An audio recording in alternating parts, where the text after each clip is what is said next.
Let's take a look at the Open Championship. And Rory continues to be the favorite. We said this last week. So do you still think that's going to be the case? That by Thursday, well, by the time we go to sleep on Wednesday night here in the Americas, by the time we go to sleep, which will actually only be a few hours of tea time, do you think Rory will still be the favorite, or Scheffler will end up either the favorite, or will there be a co-favorite? It might be a co-favorite. If there's a solo favorite, I think it will be Rory. Just because, I mean, this stuff hinges on not who is actually most likely to win. It hinges on where the money's going. And I think a lot of people are going to want to bet Rory as the defending champ here. Which, by the way, I think we're going to talk more about the course next week. But they've made, from what I've seen, a lot of changes to the course since the last time they played here. So I'm sure there's some crossover, but I don't think we can just completely rely on the numbers from the last time they played here, which was what, 2014, was it? Yes. And even though that's the case, it's still gonna be a big talking point. Yep.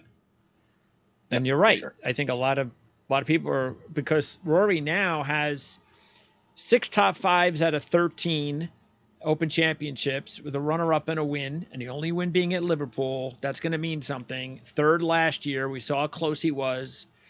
So yeah, and he hasn't even won this year on the PGA Tour. So yeah, I think there's going to be a lot of people expecting him to close the deal next week. We're not going to be a part of that. I know that's the case. No.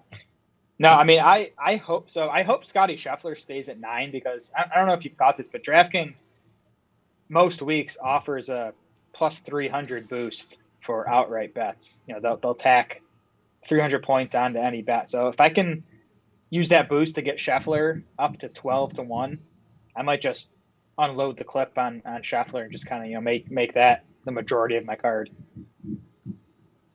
So you're saying that you get 12-1? Right. Yeah, 9-1 boosted up to 12-1. If I can get Scheffler at 12, the only thing with Scheffler though is that I don't like what I've seen out of him between the Scottish Open and the Open Championship. He looks human so far, but it's only 3 appearances. But I'm just a little bit. But look, maybe that's the reason why he's 9-1. Yeah, I just think he's a different quality of player now than he was. Yeah, I guess last year he was playing not this well, but he was playing very well. He came 21st last year. Well, he came 8th at the Open in 2021. Yeah, So that was his. He's got 4 appearances between the two. Missed the cut last year at the Scottish Open, and he does have 3 top 25s, but just 1 top 10. No top 5s yet in this format. I don't know. I'm just a little bit concerned about all of these. I mean, his run, it's just incredible. We keep talking about it. 4th, 3rd, 2nd, 5th. That's really great fantasy wise, but that's not going to pay the bills for us. It'll pay the bills for him. Oh yeah. I mean, for me, it's just a probability game. Like if a guy's putting himself in the top 5 literally every tournament, he's gonna win. He's gonna win more often than once every 12 times, which is what the 12-1 would be telling us. So we'll see where his odds go. I'm not betting him at 9-1 right now. But again, if I can get him at 12, I think I'd pull the trigger on that. All right, and then we have, and look, speaking of, I tell you what, though, I'd much rather take Scheffler than Rahm. Me too. Rahm, Look at this. 6 appearances. He only has 1 top 10. And he has finishes of 34th, 44th, 59th, and a miscut. Yeah, and I think as we talked about, he's not playing poorly, but he's a full tier below Scheffler in terms of the ball striking stuff since Rahm won the Masters. There's definitely been some type of Masters hangover there. So I don't. To me, Rahm doesn't deserve to be the same odds as Scotty Scheffler right now. No, I agree. That doesn't. Yeah. name recognition. Yeah, Koepka. He has a solid resume, but he's never won an Open Championship, and he only has one top five. And I'm not going to go with Brooks Koepka to go two majors in one year Yep. at this venue. Yeah, not at 14. If he was closer to 20, he'd be more interesting to me. Also, if you take a look at once we get those, those are like the big boys. Cam Smith. I believe he's moved up now after his win, and we talked about this possibility as we always do heading into these majors. Especially you got Live Tour, you got to keep an eye on whether they win and how that's going to impact the odds, and it certainly has for Cameron Smith. But having him win back-to-back Open Championships is not going to be easy. No, but maybe this is stupid, but if you ask me right now to like rank the top 3 players most likely to win this tournament, I'd go Scheffler first, and then it'd be between Rory and Cam Smith for me for the second and third most likely to win. So I mean, I'm definitely not jumping on Cam Smith at 16-1 right now, and I kind of doubt we're going to get better than that, so I probably won't end up betting him. But I also don't think it's a bad number. I think it's pretty fair. And then once you start looking at that next group, I think this is where it gets interesting as far as better with the odds. Now, Schauffele at 20-1 and Hovland at 20-1. Spieth also 20-1. Now, Spieth is just a mystery because we don't know if he's really 100%. He just hasn't played very well recently, but he's just such an awesome Open Championship player. But Hovland, Schauffele, you'd probably side with, especially Schauffele's got the win last year at the Scottish Open, runner-up in his only really good result at the Open Championship, so he's done that 4 years ago. And Hovland, well, I've been talking about him all year, so there's no reason I'm going to jump off Victor Hovland right now as my play. I don't care what he does. He can miss the cut this week, and I'm still taking him as my top pick next week. Yeah, I mean, among those 3 guys at 20, I'd probably rank them Xander, Hovland, Spieth. But I think it's close, and I think all 3 guys. I would not be surprised if they won. And then you have Morikawa. He would have to win another Open Championship, and it's going to be tough to gauge Morikawa. But I am interested to see, of course, how he does this week. Because he's not playing. He's not playing this week. Oh, that's right. He's not playing this week. So yeah, I can't even judge him then. All right, I'm a little surprised because he obviously didn't play last week either. I don't think he usually takes 2 weeks off heading into majors, but plus this just seems like such a good spot to play just to get used to golf overseas. I mean, I know he's playing a lot better than Justin Thomas. But in a way, it's almost like that for me, that he hasn't done anything like really since the beginning of the year until last week. And that's just not going to be good enough for me. So I just think in this area here, I'd rather the other players, Schauffele, Hovland, Cantlay's 25-1. I mean, he was 8th last year. So that's a good sign. Well, Cantlay is, I think I've mentioned, he's the bet I've already made at 25-1, and I'm a little surprised he's still. I think he is priced like a tier too low. I think Cantlay should be 20-1, and I know there's concerns about him not closing, being disappointing in majors, but I just look at the numbers, and I think 25-1 is a good spot for him. Yes. Just looking at Morikawa, it's been a weird year for him, and he obviously hasn't won yet. He is 13th among all players in strokes gained total. So he's essentially been Colin Morikawa. He's essentially been the 13th best player on the PGA Tour this year. Just by comparison, Justin Thomas is 45th in strokes gained total. So Thomas has truly had a bad year. Morikawa's he's had a underwhelming year, I think, for his standards. But again, he's still been the 13th best player. So I mean, I have some interest in him. Like if he gets the 28-1, I might end up pulling the trigger on Morikawa.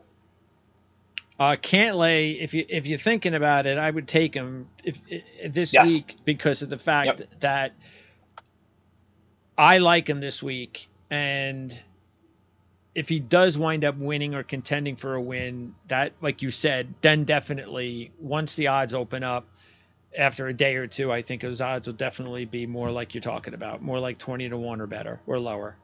Yeah. So Cantley's fifth in the last 6 months in strokes gained total, and he's tied for 11th in odds. So I just think it's a good value. Now Fowler winning back to back, he's not, that's something he's not going to have to worry about, because he's playing this week. So I feel good about that if I'm taking Fowler, if I'm somebody that wants to take Fowler. And once again, we've been saying this for a few months that Ricky Fowler, they're going to talk about that as well. Runner up at Liverpool in 2014. That's going to sway some people. Why not? There's going to be a lot of people putting money on Fowler, who's now 22-1. And then you have two other guys who are going to be, I think, kind of chic picks. Matter of fact, we've both talked a lot about both of these guys this year, especially Tyrrell Hatton. And Hatton was 11th last year. He does have a couple of top 10s, so he has three top 11s at Open Championships. So he's played well at times. So that's all you're looking for a player like his caliber. And Fleetwood was 4th last year, and he's had a good good couple of Open Championships. So the odds 25-1, 28-1.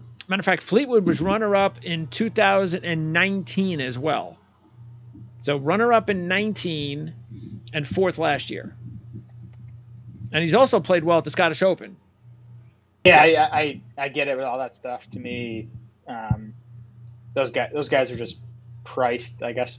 They're priced fine. History. Yeah, they're priced fine. I don't see any value in them at this point. We'll see if they drift deeper as we get into next week. Well, here's the problem: is that if they win this week, they're not winning next week, and their odds will be slashed. So they'll just be off the board for me if they win this week. So yeah, definitely players not to worry too much about. Fitzpatrick at 28-1. I guess if he plays better this week, he has not had. I mean, if you look at Fitzpatrick, it's not been going well for him this year. Besides his win, he hasn't really done much at all.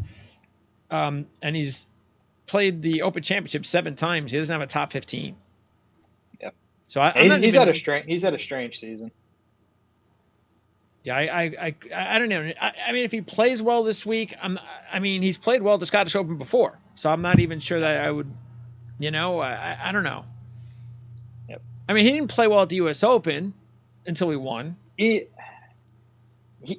really had an underwhelming season, but he won the Heritage, so that kind of makes up for it. Like, it's been fine because of that win. But just take away that win, which I know is unfair. But if you took away the win, we'd be talking about Fitzpatrick as having a disappointing year. I don't think Finau's going anywhere odds-wise. He'll be interesting to talk about next week because he has a good Open Championship resume. Yeah, I'm just pulling his numbers up real quick because I feel like he had been. Yeah, he's not playing well. No, I mean, his last 5: 72nd at the PGA, missed the cut at the Charles Schwab, 32nd at the U.S. Open, 45th at Travelers, and missed the cut at the Rocket Mortgage. So he's kind of off my board for next week. I wonder if DeChambeau, I mean, the fact that he's not playing this week, that's a good thing. He's 35-1. I can definitely see that number dropping. He was 8th last year, which was the best finish he's ever had in the Open Championship by far.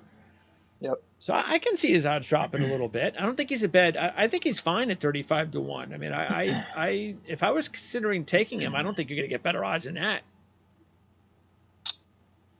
Yeah, probably not. And he's playing well. I was on him at the U.S. Open. He's just playing well. He's playing consistently on the Live Tour. I don't know if I like Bryson at Opens. I just feel like he doesn't have that creativity to his game that makes Cam Smith and Jordan Spieth so good at Opens. So I probably won't take him at 35 if he was closer to 50. I'd be interested because again he is playing well, so that's working in his favor. Now, now we're starting to get to the odds, the bargains. Some guys that might could be playing this week that if they play well, the odds can drop. So these are a little bit more interesting. And we'll start with Justin Rose. So he's 40-1. I know he doesn't have a great Open Championship resume, but it's good enough for me. I've seen guys win before with worse resumes. So I think Rose is somebody that if he plays well this week and doesn't win, top 5, I could see his odds dropping 10 points. I really could. I'm not saying it will, but I could see it happening. Yeah. So I'd be on him this week, to tell you the truth, because you're not going to get better than 40-1. That's probably right, and I think 40 is okay. Like if he dropped any from 40, I think he'd be overvalued at that point. He does have a second and a sixth at the Open. Yep. And you're right, it's not a great history, but he's at least been in the mix. And he's ninth on the PGA Tour in strokes gained total over the last 6 months. He's just been a really good season, and the irons have remained awesome over the past month. So it's as well as Rose has been playing coming into the Open in at least a few years. Yeah, I think that's why there's something about the way his season's going. It just if he's going to win a big one, you would think that maybe this would be it. Winning over. In his environment. Yep. And that would be just a big deal. So you could see that happening. Adam Scott. He's somebody that you'd have to keep an eye on because he's 65-1. So if he plays well this week, he is playing, and he has been playing better. If you take a look at Scott, he's got 5 top 30s in his last 6, and he's also been playing better in Open Championships. He's got, if you look at it, in the last 12 Open Championships, he has 9 top 25s with a runner-up. And three total top 5s in that stretch. And he was 5th at Liverpool in 14. So I think if Scott plays well this week, I could see Scott's odds dropping to 50. So I think if you like him, 65, I'd go with that. I'd go with that right now. Yeah, me either. I mean, I'm looking through all these guys in this range, 40 to 65, just to see who has a good Open history, and not many of them do. Like, Hideki interests me because he's been hitting his irons really well, but he has a poor Open history. Sungjae has a poor Open history. Tom Kim actually played well at the Genesis last year, and I think his one appearance at the Open was decent. So I think he's sort of interesting at 50-1. But yeah, Adam Scott's the one who kind of combines the good recent form with the good Open history. So I do think he's worth a look at 65. It's a pretty good number. Sergio and Gooch are 100-1. Sure. And you have to mention Sergio. Why not? I mean, Phil won the Open Championship when he was old, and Stenson won it when he was older. Garcia's older. And I know he's not playing all that great, but again, they're going to reference his runner-up at Liverpool in 14, and he has 10 top 10s and 5 top 5s and 2 runner-ups in the Open Championship. If he was playing better, like Justin Rose, his odds would definitely be cut in half. So you're getting 100-1. If you're looking for guys at 100-1, now the thing is, though, you don't have to worry about it this week. So I doubt very much that those odds are going to drop because he's not playing. That's something we'll talk more about next week. But Gooch is also 100-1 again. That's not going to drop. That hasn't been dropping since we talked about it a couple of months ago, and he won again on the Live Tour. And he's had 2 decent appearances at the Open Championship, so he has to. I mean, we got to put a buck or 2 on him, don't we? Yeah, he's definitely on my radar. I definitely prefer Gooch to Sergio among those guys at 100. The one guy we skipped over at 80-1, Corey Connors, has gotten himself into the mix in a couple majors now, the Masters and then the PGA this past year. Sneaky good Open history, at least the last 2 years, 15th in 2021, 28th last year. And I think he's good in the wind too. He's a good wind player. So if it did get windy, that'd make me like Corey Connors even more.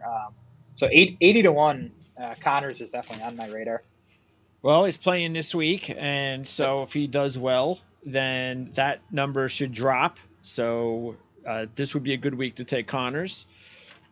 Also, another player, I guess the only other players that I would consider taking because they're playing this week would be, I think there's probably only one other player, and that would be McIntyre. Because McIntyre, being a Scottish kid, and he's coming off a fourth place finish. He was in the lead. I was watching some of that Oh. tournament last week. He was in the lead. Yeah. That was Made terrible. a triple, was it? I think he made a triple. I don't know, but it was terrible. Yeah, he had to lead with like 6 holes to go. Not as bad as Elvira's collapse on 18, or Richie Ramsey's collapse. Actually, he hit the ball in the water on 18. Yeah, I caught. And all he had to do was bogey the hole. He would have made the playoff. Euro Tour seems to have a lot of interesting endings. Yeah, that's why I like watching it. Yeah. But yeah, McIntyre has 2 top 10s out of 3 in the Open Championship. So if he plays well this week, 130 to 1 is going to be dropping considerably. So he's the only other guy that I would take this week with that number. Anyone else for you? Sahith Tagala kind of catches my eye at 100 to 1. I just think he's better than most of the other players at 100. Well, you think that'll drop, or that's something for next week? I mean, he's playing this week, so yeah, if you think he's going to play well, I could definitely see it coming down. I'm probably not going to jump on it this week. But yeah, he came 34th last year in his first Open appearance, so at least he got some experience under his belt. And again, I mentioned it already. I'm definitely zeroing in on him as a long shot. He's not playing this week, so I'll wait till next week, and that's Padraig Harrington. Yeah. So right now he's 180 to 1. So I'm definitely he'll be one of my super long shots. So next week, we're gonna do the show on Tuesday. So we're gonna record the show on Tuesday, and that's why hopefully this early preview will be a good, jump start. That since we won't be on Monday night, we will be on early on Tuesday, I believe. And that's because we're trying to schedule Jan in the afternoon. So we'll see. But Jan hopefully will be with us next week. We're going to go over the course. We'll take a look at some of the holes on the show next week, highlight some of them. And you mentioned changes, so we'll talk about maybe some of those changes. We also want to remind everybody and in the description area, you can log into our new Discord room, and you can just get the link on the description area, join the room, and we'll start to have some fun talking golf once the show's over, between the shows each week. And so next week should be a lot of fun. Open Championship, especially this week, kicks off, of course, the time zone. That's always cool. But we'll wrap up our Open Championship coverage on next week's show again with taking a look at the golf course. Then we've got some other stats. Obviously, Jared will come up with some stats for next week's event, and we'll zero in on our picks, and then we got another week. I mean, there's still a lot of players playing this week at the Scottish Open that could impact what's going on next week.